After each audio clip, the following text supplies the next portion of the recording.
Assalamualaikum warahmatullahi wabarakatuh.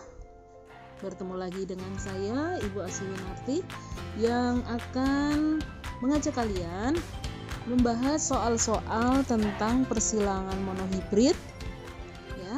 Karena di sini saya mendapatkan beberapa pertanyaan yang sering muncul ya, yaitu yang pertama, bagaimana membedakan antara kromosom induk dengan kromosom gamet ya. Ini belum paham masalah kromosom dan induk dan gamet ya.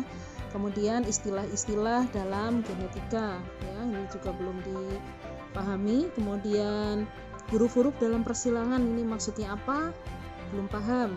Kemudian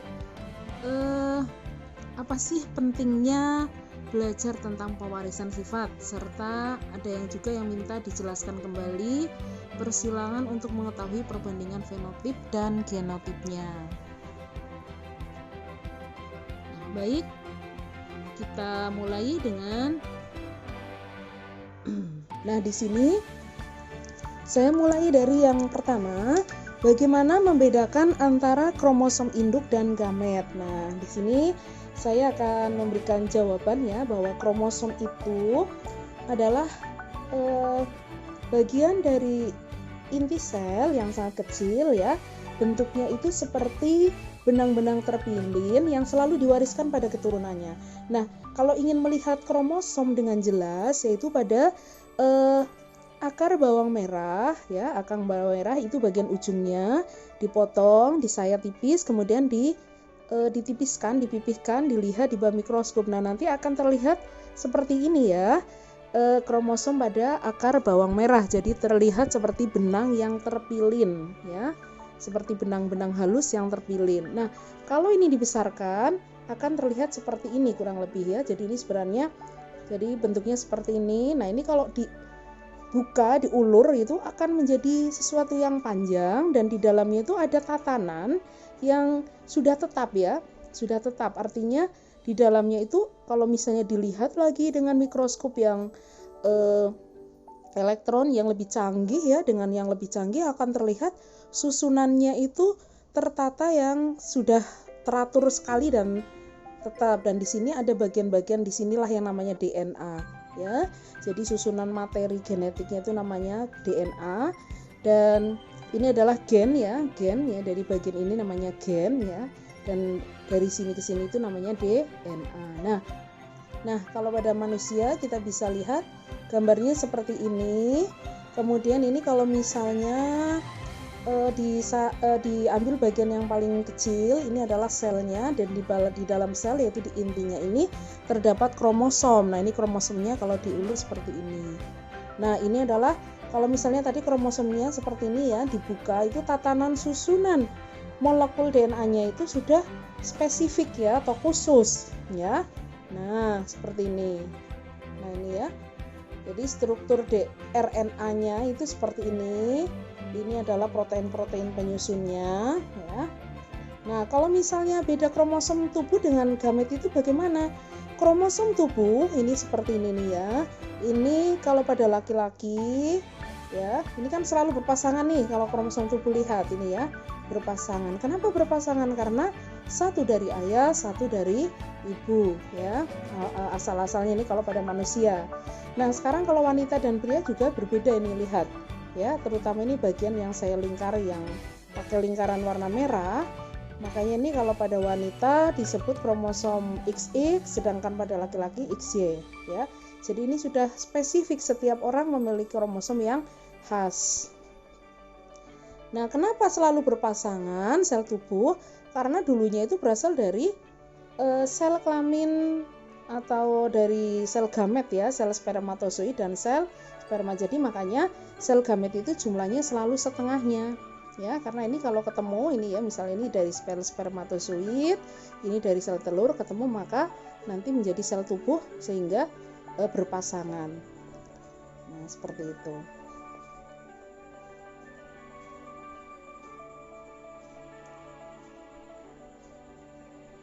Nah, untuk membuat gamet pada tanaman itu ya, Nah, berikut ini adalah contoh sifat-sifat atau ciri-ciri tubuh yang diwariskan oleh gen. Misalnya ini warna kulit, bentuk wajah, ukuran mata, ini khas ya setiap individu. Nah, kemudian pertanyaan berikutnya, apa sih perbedaan fenotip, genotip, homozigot, heterozigot, dan seterusnya? Nah, ini ada di dalam istilah-istilah dalam pewarisan sifat ya. Ini kromosom tadi sudah ya, berupa benang halus yang merupakan materi yang selalu diwariskan pada keturunannya. Nah, kalau fenotip itu sifat yang nampak ya, genotip itu yang tidak nampak. Kalau parental itu induk, filial itu adalah keturunan. Kalau gamet itu sel kelamin. Nah, sifat yang nampak yaitu tadi contohnya ada telinga, kemudian ada bentuk mata. Misalnya kalau pada manusia, kalau pada tumbuhan itu warna bunga, tinggi tanaman gitu ya. Nah, huruf-huruf dalam persilangan sebenarnya maksudnya apa? Nih ya, kalau homozigot itu artinya ini ya pasangan kromosom yang sama. Ini lambangnya itu huruf. H besar itu artinya misalnya bulu hitam, kalau H kecil bulu putih. Nah, ini fenotip namanya. Kalau yang huruf-huruf ini namanya genotip. Jadi lambangnya atau arti dari bulu H kecil itu adalah bulu putih misalnya. Kalau resesif itu yang kecil-kecil hurufnya. Kalau yang dominan itu dilambangkan dengan huruf besar ya. Nah, kalau yang heterozigot itu ya campuran besar kecil ya. Tapi kalau sifatnya dominan berarti ini sifatnya tetap sama seperti yang dilambangkan oleh huruf besar. Misalnya ini hitam, ini juga hitam. Tapi kalau intermediate itu sifat di antara, tidak hitam, tidak putih, tetapi pada keturunannya munculnya misalnya abu-abu gitu. Kalau monohibrid itu persilangan dengan satu sifat beda, misalnya hitam dengan putih gitu ya, bulu hitam maksudnya. Kemudian bulu hitam ekor panjang, berarti ini dua, yaitu bulu hitam dan ekor panjang. Lawannya itu berarti bulu putih dan ekor pendek ya, atau alelanya lawannya. Nah, huruf dominan sifat dominan tadi ya yang mengalahkan. Kalau resesif itu yang tertutup ya. Nah, ini ada pertanyaan yang nomor 4. Mengapa perlu belajar pewarisan sifat ya, atau untuk apa? Apa hubungannya dengan penerapan dalam kesehari-harian gitu ya. Ini pertanyaan ini dapat saya jawab bahwa kalau dulu ya, zaman dulu sebelum dikenal adanya kromosom itu ya secara detail, manusia taunya itu golongan darah ya yang bisa menentukan ciri-ciri atau pewarisan sifat pada manusia itu ya utamanya. Nah, setelah ditemukan secara spesifik lagi yaitu kromosom sampai dengan DNA, maka kemudian DNA itu menjadi salah satu materi genetik yang diwariskan. Jadi untuk mengetahui pewarisan sifat ya, istilah ciri-ciri seseorang misalnya ya, itu diketahui dengan menggunakan DNA ya, DNA-nya. Kemudian yang kedua yaitu untuk mengetahui sifat-sifat tanaman dan hewan yang unggul sehingga nantinya dapat digunakan untuk pemulihan tanaman atau dapat digunakan untuk mendapatkan bibit unggul. Kemudian untuk mengetahui penyakit genetik atau menurun pada manusia, serta dasar-dasar pengetahuan genetika di berbagai bidang, baik itu bidang kesehatan, di bidang pertanian gitu ya, dan sebagainya. Ini ya manfaatnya dalam keseharian, termasuk kalau di dunia di hukum ya, ranah hukum itu juga ada untuk pembuktian ya, untuk bahan bukti ya, itu bisa juga misalnya dengan adanya DNA, tes DNA dan seterusnya begitu. Nah ini ya, mohon dijelaskan lagi persilangan untuk mengetahui perbandingan fenotip dan genotipnya. Nah, ini ya, misalnya ada tanaman bunga pukul 4 atau Mirabilis jalapa warna merah disilangkan dengan warna putih menghasilkan keturunan seluruhnya berwarna merah. Jika F1 disilangkan sesamanya, F2-nya perbandingannya bagaimana? Ini contoh soalnya. Nih ya, yang pertama, langkah pertama adalah menentukan gamet atau sel kelaminnya. Ya, bunga warna merah, warna putih itu semuanya ada disebut sebagai fenotip. Nah, dilambangkan dengan huruf ya. Merah M besar, putih itu M kecil ya, itu genotip namanya, tidak tampak ya. Karena itu dilambangkan dengan huruf. Nah, kalau gamet itu setengah dari kromosom sel tubuh induknya. Kalau M besar, gametnya berarti setengahnya, berarti M besar. M besar cukup dipilih salah satu ya, ini kan ada 2 sama, berarti pilih salah satu. M kecil, berarti gametnya adalah M kecil karena sama, berarti cukup salah satu. Nah, setelah tahu gametnya, kemudian disilangkan saja ya. Nah, seperti ini ya, berarti nanti F1-nya semuanya M besar, M kecil, ini berarti genotip. Fenotipnya berarti merah ya. Nah, jika F diminta sampai menghilangkan sampai F2, berarti M besar M kecil disilangkan sesamanya. Gametnya ini kan 2, M besar dan M kecil. Karena ini merupakan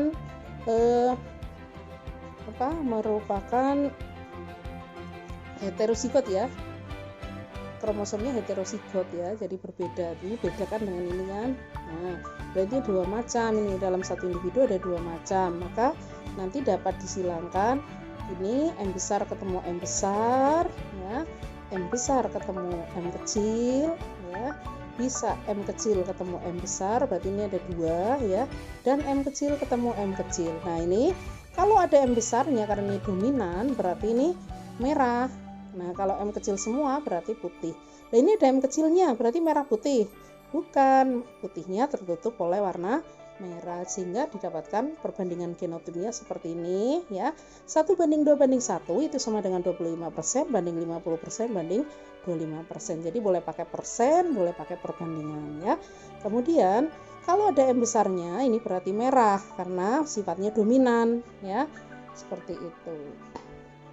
Nah, penjelasan dengan gambar ini seperti ini ya. Merah dengan putih, tapi keturunan pertanyaannya semuanya merah. Berarti ini bersifat dominan. Nah, selanjutnya ya, ini ya, kalau dengan gambar seperti ini. Jadi penjelasannya seperti itu. Ini F2-nya ya, sampai F2.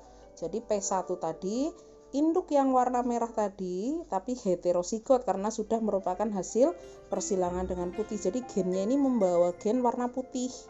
Nah, kemudian disilangkan dengan warna putih ya ini ya. Maka di sini akan ditemukan genotip seperti ini ya, sehingga disilangkan, hasilnya ternyata nanti sampai F2 muncul lagi sifat bunga putih ya. Jadi ikut neneknya tadi ya, ikut yang neneknya. Nah, ikut ini ya, ikut salah satu induknya tadi ya, masih menurun ternyata. Ini kalau pada tanaman ya ini ya. Nah, baik, selanjutnya soal nomor 2, bagaimana kalau tanaman bunga pukul 4 ini yang heterosigot tadi disilangkan dengan warna putih ya. Ini ya, jadi kalau misalnya ini yang heterosigot yang M besar M kecil merah tetapi membawa gen putih, disilangkan dengan putih. Nah, nanti perbandingannya bagaimana? Nah, ternyata muncul lagi warna putihnya ya, sebanyak 50% atau 1:1. Kalau misalnya disilangkan tadi ya dengan warna putih menghasilkan F1 seluruhnya merah muda ternyata. Bagaimana genotip F2-nya jika F1 disilangkan selamanya? Jadi ini berarti bersifat intermediate ya. Maka ini ya, saya buat gambarannya dengan tanamannya ya. Ini merah dengan putih, ini bukan merah, bukan putih, tapi ternyata merah muda, ada titik-titiknya gini. Berarti ini kan sifat campuran, ini namanya intermediate, persilangan intermediate. Cara menyilangkannya sama persis dengan tadi ya. Jadi ditentukan gametnya dulu.